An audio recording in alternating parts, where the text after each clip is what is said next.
kapiksi, and masayang masaya siya na nakilala ka niya, and parang feeling niya ikaw yung lucky charm niya, no?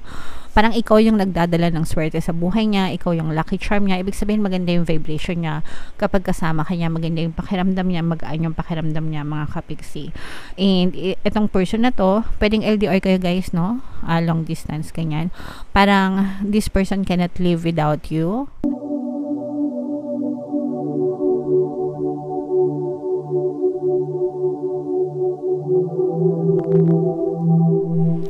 Hello guys, hello Virgo, welcome back to Pinay Pixie Tarot. Ang pamagat ng ating episode for tonight is feelings reading, anong nararamdaman niya sa'yo. So ito yung ating feelings check para malaman niyo yung nararamdaman sa inyo ng inyong partner o specific person ngayong December, mga kapiksi. General reading lang guys, pwedeng mag-resonate, pwedeng hindi. Combination ng positive and negative energy. Pwedeng ma-pick up yung energy nyo, pwedeng ma-pick up yung energy ng person nyo. Roles can be reversed guys. If in case hindi kayo naka-resonate dito, try nyong panoorin yung video dun sa zodiac sign ng person nyo. Baka nandun yung energy nyo, mga kapiksi. So ito guys, ito yung mga influences sa relationship nyo ng inyong partner o specific person. So, we have mature woman here, mga kapiksi. Ang relationship nyo, pwedeng he, she, pwedeng she, mga kapiksi. Pwedeng energy nyo to, pwedeng energy ng person nyo, pero nakikita natin na mature woman, not necessarily matanda, mga kapiksi, pero ibig sabihin nito mature mag-isip, mature magdala ng relasyon, hindi pa bebe, ganyan, hindi masyadong pasaway. Basta mga ganon, characteristics of a mature woman na kayang-kayang i-handle yung kanyang sarili, mga kapiksi. Alright? And meron din tayo dito guys, new love and true love energy, mga kapiksi. So for some of you, pwedeng new connection talaga ito, as in bagong specific person, bagong relasyon, bagong tao, ganyan. And then for some of you naman, pwedeng old person na to, pero parang nagre-reconnect ulit kayo to start a new relationship. So pwedeng mga ex-person nito, mga kapiksi, o kaya naman dati nyo nang kakilala pero hindi pa kayo nagkakaroon ng relationship, pero ngayon pa lang kayo magkakaroon ng relationship, something like that. And eto guys, talagang TL, no? True love, ika nga. So, ibig sabihin, totoo yung nararamdaman, mga kapiksi. Alright? Okay, so, yan yung mga influences sa inyong love life, guys. Comment down below if feeling nyo naka-resonate kayo dyan. Guys, pwede namang hindi, pwede namang hindi bago yung relationship nyo. Pwedeng matagal na kayong in a relationship, pero parang nare-rekindle yung inyong relationship. Umainit ulit, nagiging sweet ulit, ganyan, na parang brand new ulit yung inyong relationship. Pwede yun guys, no, na kahit na matagal na yung relationship, matagal na mag-asawa, ganyan, pwedeng mangyari yan, mga kapiksi. Alright? Okay, so comment down below Virgo if feeling nyo naka-resonate kayo dyan. Tingnan natin guys yung ating eto naman, mga energy, no, sa inyong sitwasyon na pinagdadaanan ng iyong partner o specific person. So we have mirror energy dito guys para sa inyo. Ibig sabihin nito parang nasasalamin nyo sa yung isa't isa sa isa't isa. So parang nakikita niya yung sarili niya sa'yo, nakikita mo yung sarili mo sa kanya, mga kapiksi. Pwedeng you have a lot of compatibilities sa isa't isa guys.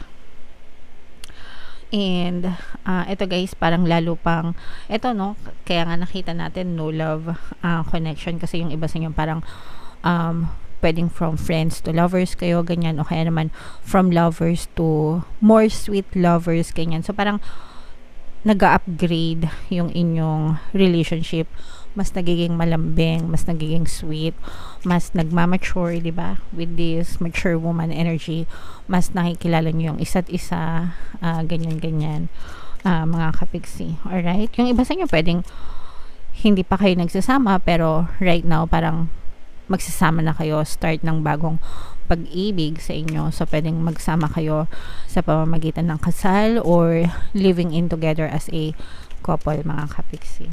Alright? And for some of you, we have a girl with a snake energy.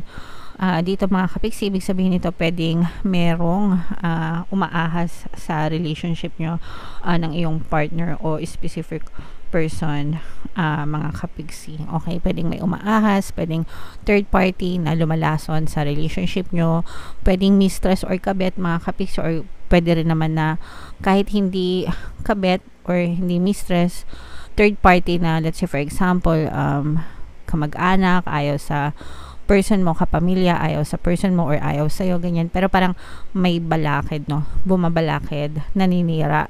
Pwedeng mga marites din, ganyan.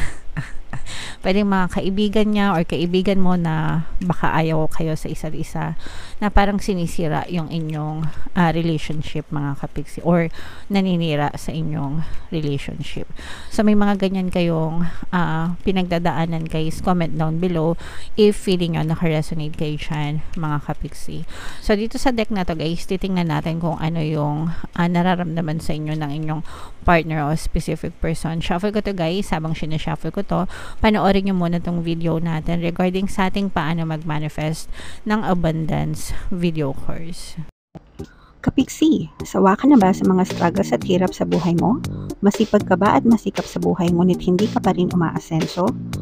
Ilang beses ka na bang nag-attempt magnegosyo at mag-invest pero palagi ka pa rin nalulugi? Sa pagkakataon na ito ay maaaring may subconscious beliefs ka na nagiging balakid sa iyong pag-unlad at pagyaman. Introducing, paano mag-manifest ng abundance video course. Dito ay matututunan mong ma-overcome ang mga balakid mo para tuluyan ka ng umunlad, umasenso, sumagana, maging matagumpay, successful at maswerte sa iyong kabuhayan, pera, trabaho, negosyo, salapi at kaperahan ng bonggang-bongga. Dali, mag-send na ng email sa pinoypixitaro@gmail.com at simulan na ang iyong pagyaman ngayon. Alright, so gusto nyo bang yumaman, kapigsi? Kung gusto nyo yumaman, umunlad at umasenso ng bonggang-bongga, mag-avail na kayo ng course, guys, kasi sobrang ganda talaga niyan. And good news, mga kapigsi, no, dahil Christmas season ngayon, guys. Meron tayong Christmas sale until December 31, guys. Naka-flash sa screen nyo, magbibigay ako ng 10% discount plus 1 free pampaswerte subliminal sa lahat na mag-avail ng course. Kaya mag-avail na kayo, guys. Panoorin yung mga success stories dito sa ating channel. Meron din tayo, guys, email coaching, manifest your desires using the law of attraction. If meron kayong mga specific na gusto nyong i-manifest, pwedeng love and relationship, pwedeng money or career, mga kapiksi, pwede kayo magpabook ng email coaching session with me. Mag-send lang kayo, guys, ng email sa pinoypixitaro@gmail.com. So, Virgo, guys, kayo ay represent ng Queen of Pents sa ating spread, mga kapiksi. Meron din tayong presence dito ng another earth sign, Capricorn, Taurus, Virgo. For some of you, maaring earth sign yung person mo or maaring may earth element sila sa kanilang natal chart. So, ito, guys, nakikita natin yung sinasabi natin kanina na new love connection, yan. So, yung iba sa inyo talagang pwedeng new love itong person na to, guys. Pwedeng nagkita kayo or nagkakilala kayo sa trabaho, mga kapiksi, or magkatrabaho kayo nitong person mo. Pero, feeling ng person mo, guys, na ikaw yung swerte niya, okay? Ikaw yung missing piece para sa person mo. Parang ikaw yung missing piece niya. Ikaw yung nawawala sa kanya. Ikaw yung rewards ni universe para sa kanya. Ikaw yung regalo ni universe para sa kanya. Ikaw yung Miss Universe, parang Michelle D lang. Ikaw yung Miss Nicaragua pala, sorry, hindi pala si Miss Nicaragua, kasi para sa akin, sorry, no offense, para sa akin si MMD ang Miss Universe ngayon pero si Miss Nicaragua, in fairness, yeah, so siya yung Miss Universe, so congratulations sa kanya. Anyway, parang sa kanya, para dun sa person mo, parang ikaw yung Miss Universe or Mr. Universe, depende sa relationship nyo, genderless ito, mga kapigsi. Parang ikaw yung ganun sa kanya, mga kapigsi, and masayang masaya siya na nakilala ka niya, and parang feeling niya ikaw yung lucky charm niya, no? Parang ikaw yung nagdadala ng swerte sa buhay niya, ikaw yung lucky charm niya. Ibig sabihin, maganda yung vibration niya kapag kasama ka niya, maganda yung pakiramdam niya, magaan yung pakiramdam niya, mga kapigsi. And itong person na to, pwedeng LDR kayo, guys, no? Long distance, ganyan. Parang this person cannot live without you. Parang nasa sa isip na ng kompleto siya, no? Kompleto siya kapag nandyan ka, and hindi parang sa kanya, hindi niya, at least for now, hindi niya kaya na wala ka sa buhay niya, mga kapigsi. Mahal na mahal ka nitong person mo. Mahal na mahal ka nitong person mo, guys, and ikaw yung nagbibigay ng swerte sa kanya, ikaw yung lucky charm niya, ikaw yung para sa kanya, lahat-lahat, ganyan. And for some of you, guys, excuse me, if naka-experience to ng ng failure sa kanyang mga previous relationship, ikaw yung dahilan kung ba't nakaka-recover siya, ikaw yung dahilan kung bakit masaya ulit yung person mo. And yung iba sa inyo guys, parang literal na pwedeng tinulungan nyo talaga tong person nyo na maka-recover sa buhay niya, kung talaga siya ay nakaka-experience sa mga paghihirap, ganyan, kung nakaranas siya ng mga paghihirap literal sa buhay niya, parang ikaw yung naging susi para makabangon ulit itong person mo. Nahanap niya yung sarili niya dahil sa'yo, natuto siyang mag-heal, parang fixing a broken heart yung peg, ganyan. Ayan kakasabi ko lang, fixing a broken heart, mga kapisi. So parang para sa person mo, ikaw yung dahilan kung bakit naging okay ulit siya. Kasi yung i-google nyo na lang guys yung lyrics nung Fixing a Broken Heart na kanta, baka kasi yung iba hindi alam. So parang dumating ka sa buhay niya para ayusin siya, mga kapigsi, okay? That's why this person loves you so much and adores you and values you, kasi parang nang dahil sa'yo naging ma-okay siya, nang dahil sa'yo gumaling siya, nawala yung mga emotional pain na pinagdadaanan niya. Kaya nga Fixing a Broken Heart, kasi ikaw yung nakatulong sa kanya para mawala yung pagiging broken hearted niya, mga kapigsi. And parang sa'yo nagkaroon siya ng bagong pag-asa na pwede pa palang ma-in love ulit, pwede pa palang maging in a relationship ulit, no? Meron pa palang mga taong mapagkakatiwalaan pagdating sa pag-ibig, at yan ay ikaw para sa kanya. Alright? So, meron din tayo ditong presence ng air sign, Aquarius, Gemini, Libra. So, for some of you, pwedeng air sign yung person mo or may air element yung inyong person sa kanilang natal chart. Itong person mo guys, sobrang komportable siya, no?